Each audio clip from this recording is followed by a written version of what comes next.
do this first because it's stupid.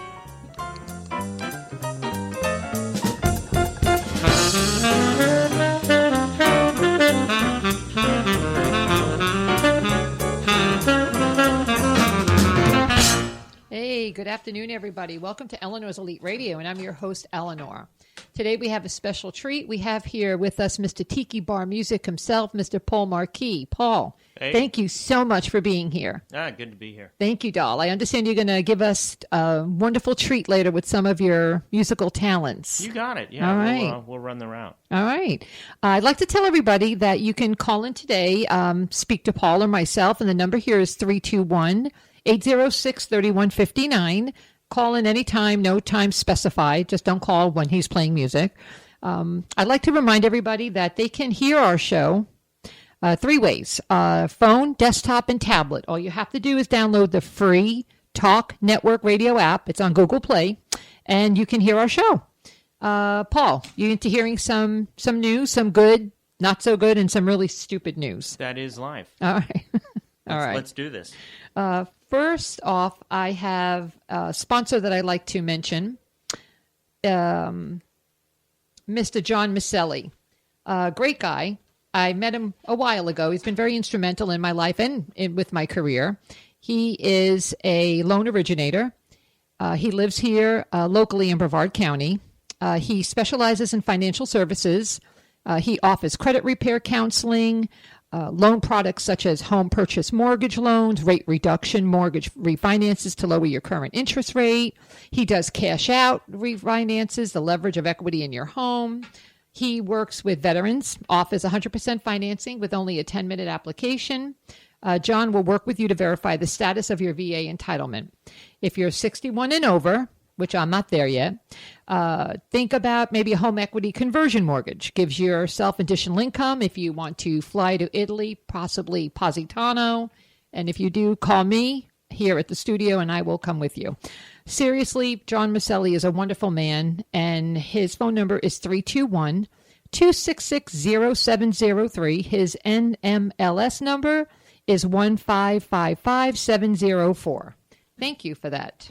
Public service announcement number 12345. Anyway, Paul, it's so nice to have you here with us today. Cool. Glad to be here. Thank you so much. So tell me a little bit first about yourself, like how did you get started in the music industry? I started.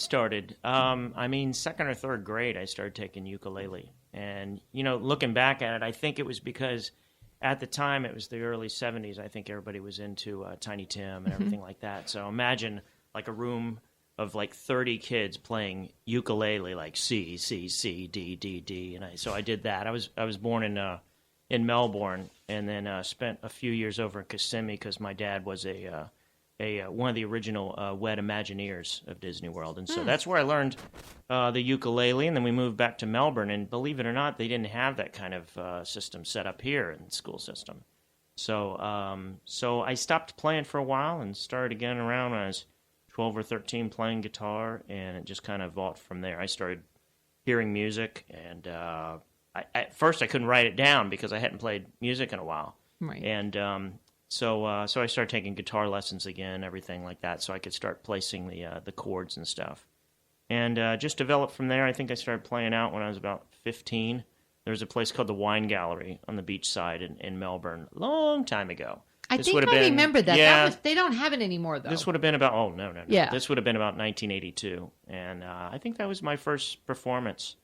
And just kind of developed from there. I've been playing everywhere since. I moved to Nashville when I was 21. I wasn't into country, but the interesting thing about Nashville is that they have all kinds of music because it's you've not got just Vanderbilt. country related. Yeah, the college kids, they don't want to listen to country. So it was very inviting, and all the major labels are there and everything like that. So you don't miss out on that.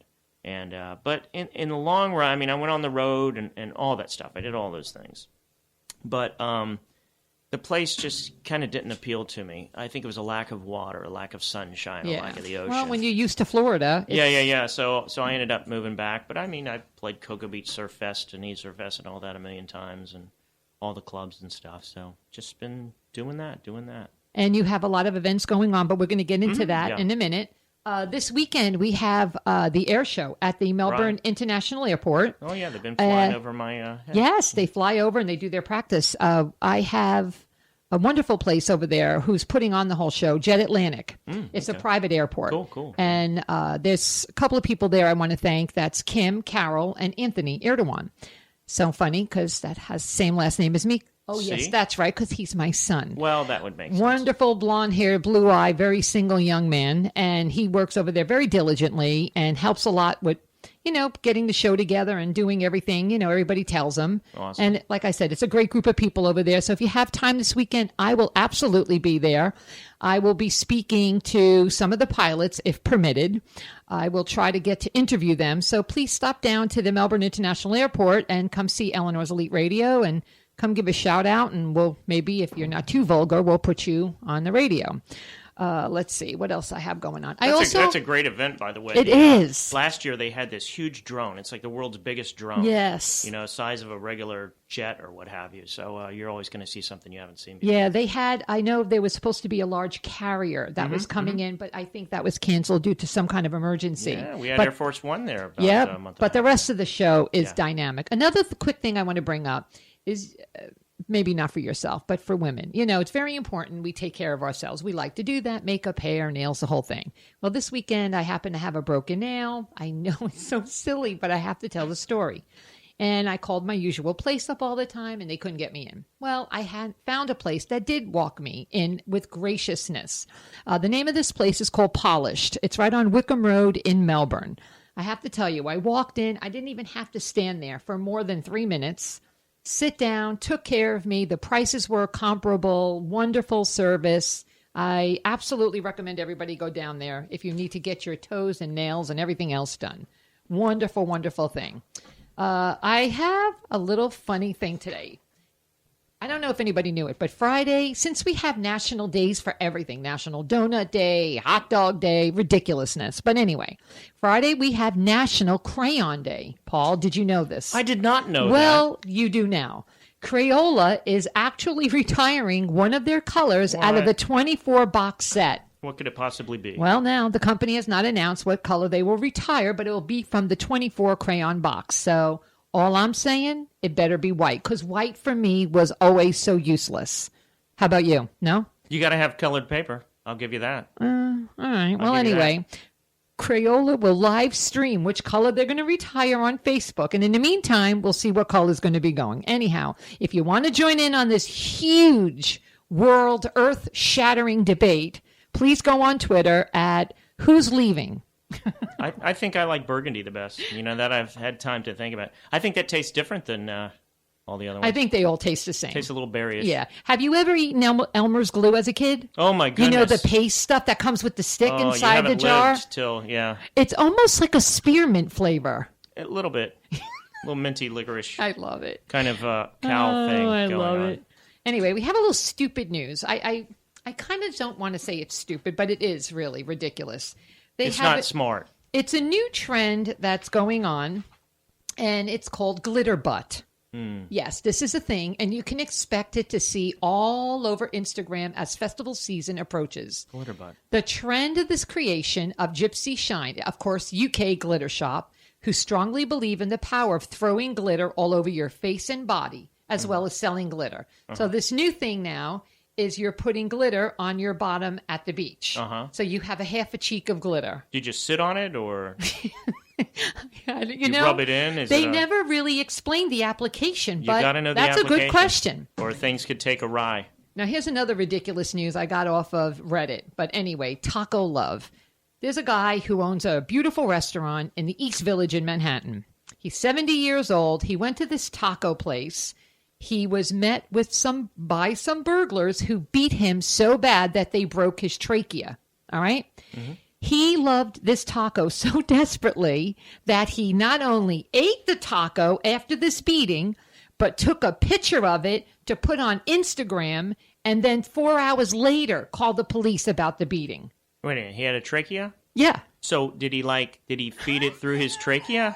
I don't Because know. the only reason I'm thinking that is that if you do that, you're surpassing the taste bud, so it's not gonna Is that soft shell or hard shell? I don't know. They let me didn't tell you, say. that could hurt They too did because not you wouldn't say. be using your teeth. But evidently, this guy's 70 years old, Okay. and he must be like crazy, rock hard, insanity kind of guy because it's all started 12:30 on Saturday. He was returning to his village home from a bar, and they put him in a chokehold, threw him to the ground, beat him, took like $2,000 in cash. And anyway, I mean, but this guy must be like insane. You get old, you get frustrated, and you get set in your ways. And if that man wants a taco, he's going to get a taco, even if he has to put it through his trachea. And then beautiful taco. Anyway, I want to get back to Paul. Let's first talk about where you came from. How about that? You told me a little bit about how you grew up and where you moved, where you came. Did you just find out that you had this musical talent? Were you forced to take music lessons by your parents? Kind of fill us in a little bit about the passion. I wasn't forced at all. I used to listen to the kids' records and stuff, back when we had vinyl. And then one day I remember hearing, is when we were driving around as a family in Kissimmee, I remember hearing She's Gone by Hall & Oates. And I'm like, oh my goodness, I'm a child, but that's a beautiful song. That's an adult song. You know what I mean? That's a serious song. And so I actually had my dad take me down to the record store because that's what you did back in that day. And that was the first adult, top 40 kind of song that I ever listened to. And so, I wanted to get in guitar, and I think what it was is, kids, children with their little hands and stuff, guitar is too big for them, so that's why they get them on the ukulele. And later, when I was like 12 or 13, you ask like, did I train or da-da-da-da? I think it just comes to you. I think you either have it or you don't. I agree with you. And what it is, like anybody else, when you get into your teens, you get into love and you get into, things that upset you and disappointments and all those things. And those are emotions. And I think there's analytical people and there's, emotional people, artistic people. There's two different types. That's the positive and the negative of everything in this world universe. You have it, positive, negative. And I think you have to have both of them. And I think with me, because of those emotions, the first time you fall in love with, some girl at school that she doesn't even know that you exist anyways, I just started hearing music. Right. And then I started hearing words. And so I started just jotting it down, like, just writing down what I heard. But the problem is that, like I said, it had been a while since I had played music, so there was no way to write down the music. And I would specifically remember lying in bed at night. I had the hit song, man. I said to myself, this is as good as anything on the radio. Right. What am I going to do? I'm 12, I'm 13 or whatever, and I can't. And so I would keep playing in my head that night. And then when I would wake up in the morning, it would be gone. And that frustrated me after a couple times. So I started taking guitar lessons. Now, can you read music too? I did at one point, but the thing is that I'm into original music and stuff. I've always been in original music. Plus, I found out later, I have a really good ear. So if I hear something on the radio or whatever, I can pick it out on guitar, on piano. I play about 7 or 8 instruments. Now that I believe. Now, because my daughter is a proficient, beautiful singer, and she has difficulty reading music. Yeah. My husband is an unbelievable copy artist. He can look at something and immediately transfer it in from his mind. I do that with cooking and put it on paper. If I see a picture of something, I know how to make it. He can. I mean, he's a good artist in other aspects, but unbelievable how he can just look at that, say, okay, boom, boom, boom, and draw it down or paint it. I think part of it too is it's a passion, and because it's a passion, it's not work. If you find something that can do something better than anybody else in the world, give the man a cigar. Let's say politics or You've whatever. You've got to love it. You'll never beat that person because they have that passion, so it's not work, and it just comes to them, and it just came to me. And so eventually I started recording and everything. At first it would just be on a little boom box, and then I got a little 4-track recorder, and then I found a way to ping pong the 4 tracks to where I could get 10 tracks, and then I saved up my money at like $3.56 an hour, working at that old theater that I was telling you about earlier, and saved up money to go into a studio, and just kind of evolved from there. And like I said, I play about 7 or 8 instruments, but I never really wanted to do that. but I was in a lot of bands, and if you've ever known anybody that's been in a band, you get a band together, it's great, you got a 4-piece or whatever, and then the drummer leaves town, Yeah. or then the guitarist gets a girlfriend, so Right. he's never